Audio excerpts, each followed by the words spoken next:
And in the UK, the public sector financing figures for October was published this morning. Let's start the conversation with that data. And of course, Juliana joins us from our London studios. Good afternoon, Juliana. Well, the October public sector borrowing is the highest for 5 years. And of course, data from the Office for National Statistics shows the UK ran a much bigger than expected budget deficit last month. Any worries out there on this? Well, there are certainly worries, Jimmy, but it's hidden really behind what's going on, and that's the campaign at the moment. You know, Britain's public spending, the purse as they call it, is really under a lot of pressure, and it comes at a significant time when the ruling Conservative Party and the opposition Labour Party are offering massive spending pledges to the constituents if they vote them in next month. We just had Jeremy Corbyn, the leader of the opposition, given out his manifesto, and there are billions and billions of pounds that have been promised to the public. Also as well, Boris Johnson, the Prime Minister, yesterday when he was in the north of England, he's promised to put up the threshold for national insurance contributions, and those contributions go to the NHS, they go to a state pension, and it appears as if borrowing like this is going to keep going forward. In October, borrowing sat at £11.2 billion. A lot of economists and analysts have expected borrowing to be at £9.2 billion.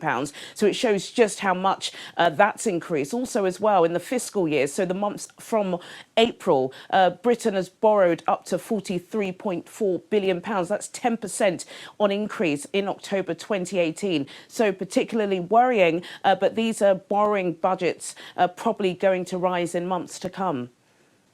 And a couple of corporate news out there from Royal Mail, Centrica, and of course Johnson & Johnson. Which of these is making a splash in the markets today?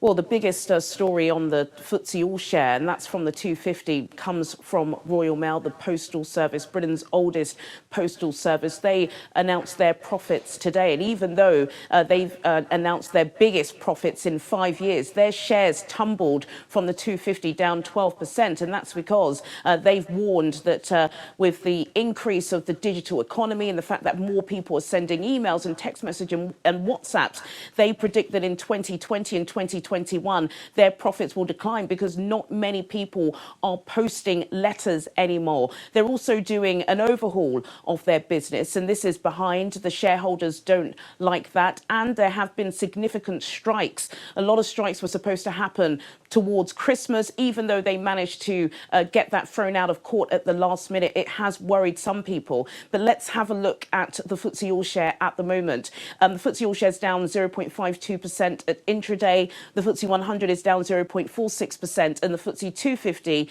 is down 0.58%.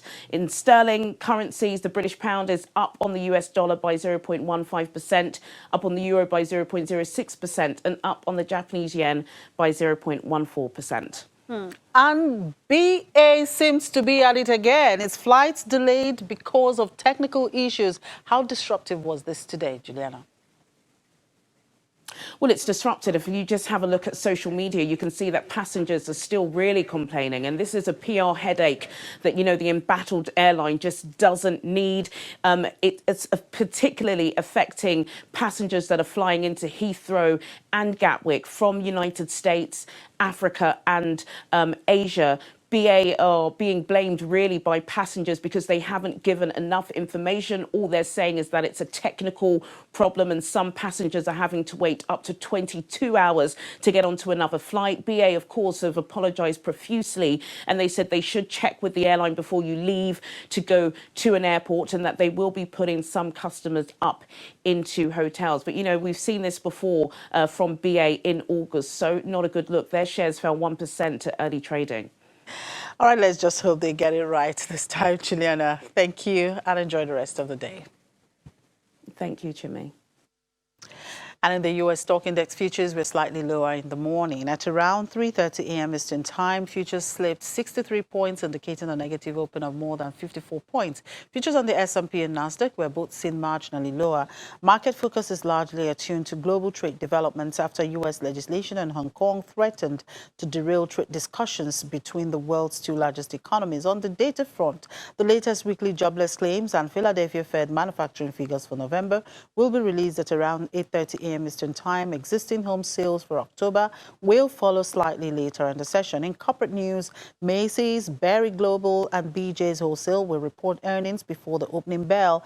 Gap, Intuit, and Splunk are among some of the companies poised to release their latest quarterly results after market close.